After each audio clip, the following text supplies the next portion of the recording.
All right, so welcome everybody to Sellers Mastermind. We do this every single Thursday at 10 a.m. Central. It's open to everybody. So if you're here by yourself, next time bring your friend. Really appreciate you coming through. Our masterminds are pretty straightforward. They're designed to be positive, actionable, valuable, and engaging. So in order for us to do that, if you're a safe place to do so, please turn on your webcams. It really provides a different atmosphere, a different energy, so we can see who we're communicating with. Now, you're at any point in time, you're free to unmute yourself and chime into the conversation. This is a collaboration. This is not a soapbox. So please feel free to do that. Our structure is very simple.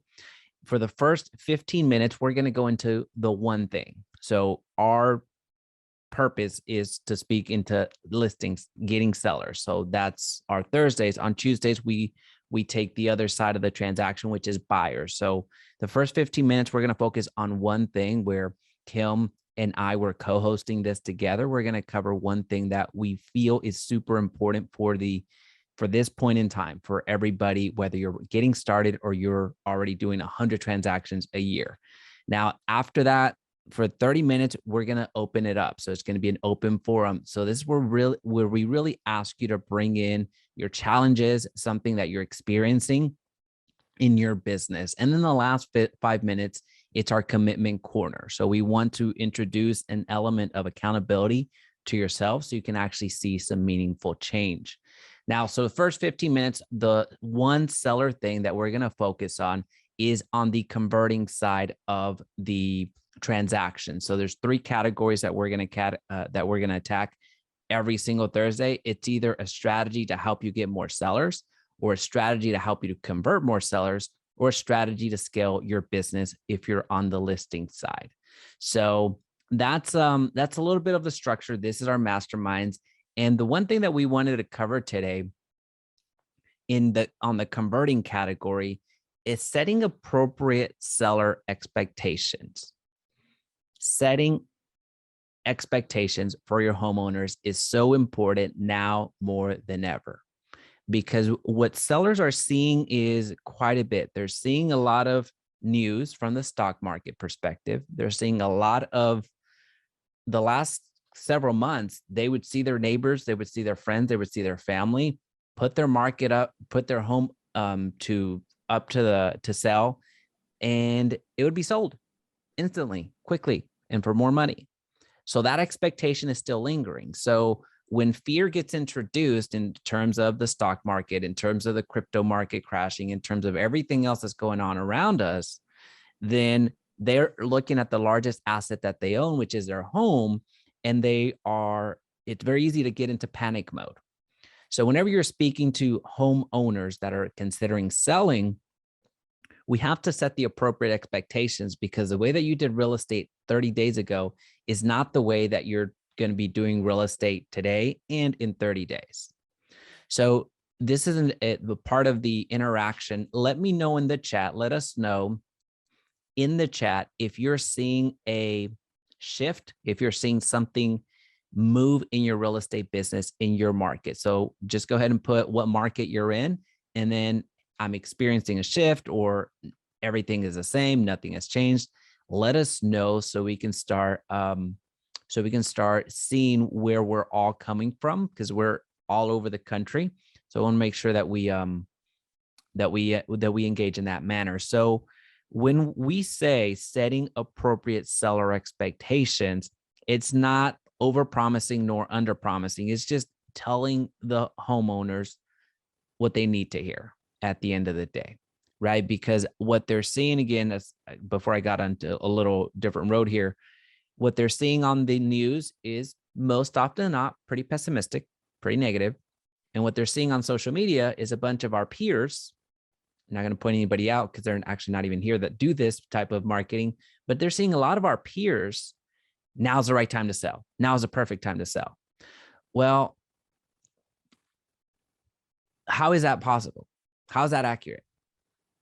Is it the right time for everybody to sell?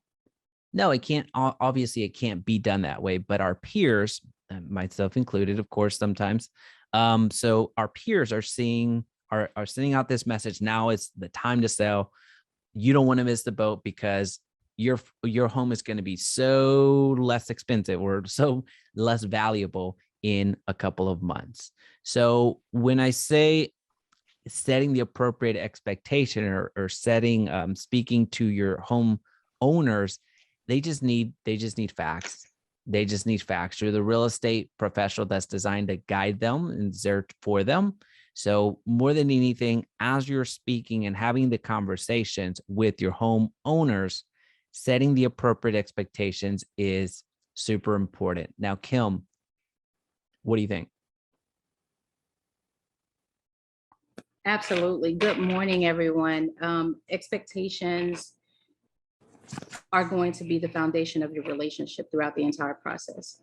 And if they are not set, the standard, if you don't set the standard at the very beginning, you will fail miserably through this transaction.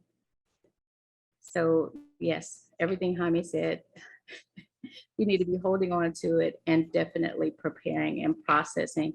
And it does not mean over promising. Please, I guarantee you, if you just follow the standard, you're doing more than 90% of the agents in your city and state. Kim, so talk us through that, because you're one of the most active agents that I know. You're putting a home out on the listing side every single week. So you're putting a home on the market. What conversations are you having with your homeowners? What kinds of questions are they asking you? Are they bringing in the whole stock market conversation? Are they bringing in what are the interest rates going to do to my chances of selling? Where am I going to go? Talk to us about that. How do you talk to them with that? So typically our conversations, literally just because of the market, they just want to know how much they can get. They're not really coming to me with those conversations about the stock market or interest rates. They literally just want to know if I can sell the home. So it really, I kind of changed the conversation, the whole, from the beginning. I try to educate them and then inform them on what we need and what are their realistic expectations. That's the first and foremost. Setting the, in order to get a realistic expectation of what what your seller is wanting to do, you have to have an understanding of what they need. So that's the conversation first and foremost, finding out what they need and the purpose of the sale. If you, and there's some key signs, and I'm just gonna pause there before I go any further. There are key indicators that you need to be paying attention to when working with a seller. If they tell you, oh, well, if I get it, I get it. You need to be paying attention to the ifs and, well, I'm not going to do, because they are already setting the tone of an unrealistic expectation, because you can't identify every buying situation for them, and you may not be able to give them the dollar amount they want. And if they're just looking to hold it when you're bringing them 3 to 4 to 5 different offers and they're still saying no, they're not a realistic seller and they're not there to sell. So you need to pay attention to the signs before even taking that listing and know when to walk away, right? The other thing is, I tell my clients all the time that I am their attorney. What you share with me stays with me. I am working for you and you only.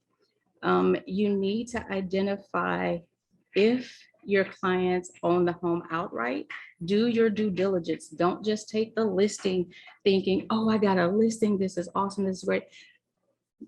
I think Ian spoke about it last week in the seller's net sheet. You can't properly give them what they can anticipate on walking away with if you don't know what they owe, if you don't know if they own it outright.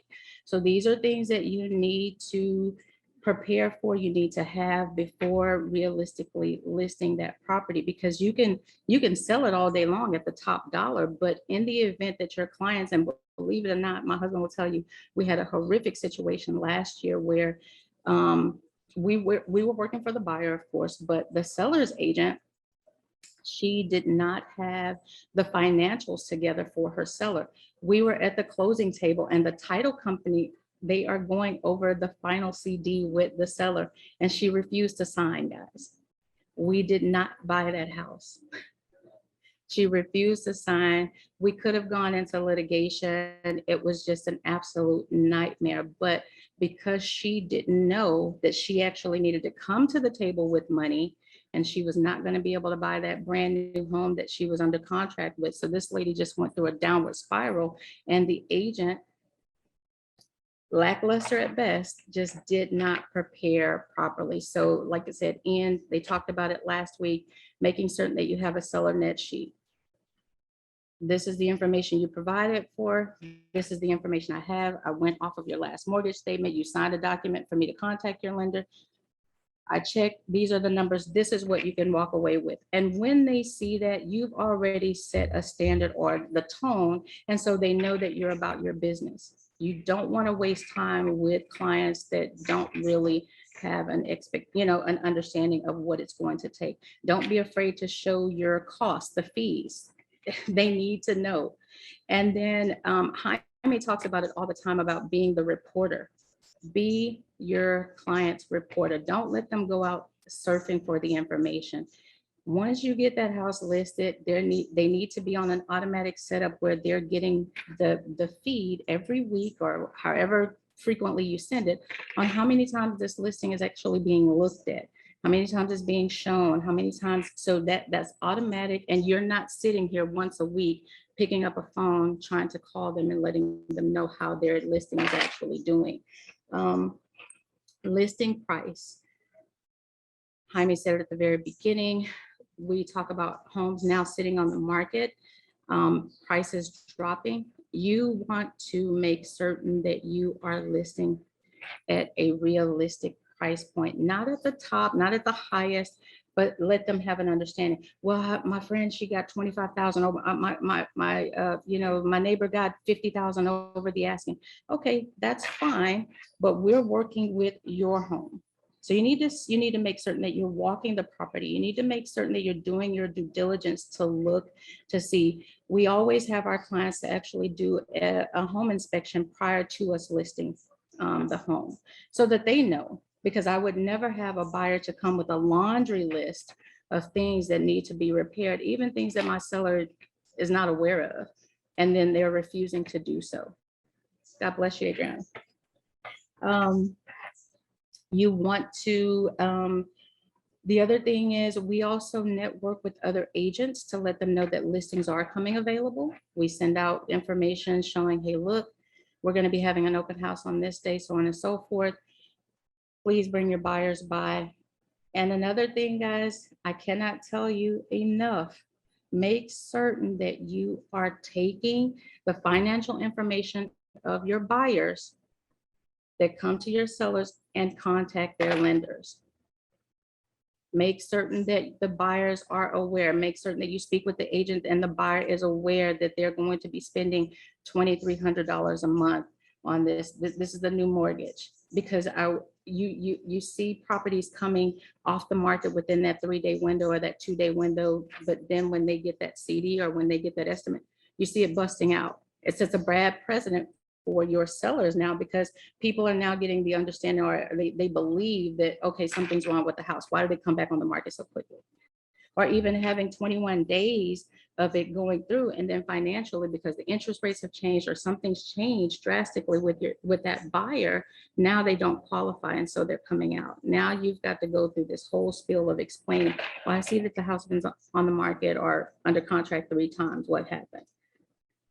We can say that it's the buyer's issue, but ultimately that falls back on you as your responsibility of doing the due diligence to make certain that your seller's not going through the up and down roller coaster, that you've actually brought them a viable buyer. They need to understand that cash isn't always key, that finance can also be the way to go, especially if it will work for you. So there's just a lot of things that we go through, and I could go on and on, because as our market changes, we change. It's ever evolving. But those are key things that you definitely want to make certain that you're prepared to provide and you need to do. You don't just get a listing and rest. You need to, when you get that listing, what happens when it's gone? Yeah, you may have picked up on the buyer pool, but again, now you're working on that side and you're trying to find a property for them. They say if you don't list, you don't last. Yeah, that's, I mean, I get it, I like it, but it is hard work working for sellers. You don't just have the luxury of sitting any longer, guys. You need to be up on the current trends. You need to know where the interest rates are sitting. You need to do the due diligence, or your assistant needs to do the due diligence of vetting those buyers that come in. I cannot tell you how sellers will get frustrated because you've promised them this great deal, and then at the end of the day, it falls through. And now you're doing it again. And now you're doing it again. And they've already made plans to move on. Hopefully that helps. If you have any questions with that, guys, please drop them off in the comments. I'll read them off to Jaime, so that we could keep it moving. I definitely don't want to bore you. Jaime, anything else? Yeah, so we're about to get into our open discussion. So be thinking